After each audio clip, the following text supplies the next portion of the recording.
Hello everybody. We went out for a walk at around like 9:30ish in the morning. It was too hot. It was too hot to handle today. Caesar had an ice cream and then we came back home.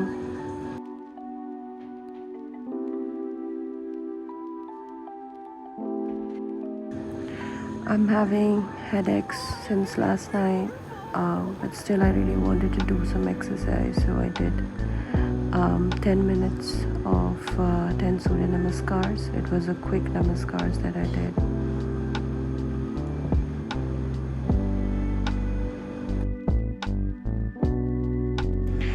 I had a quick breakfast and some time with Caesar.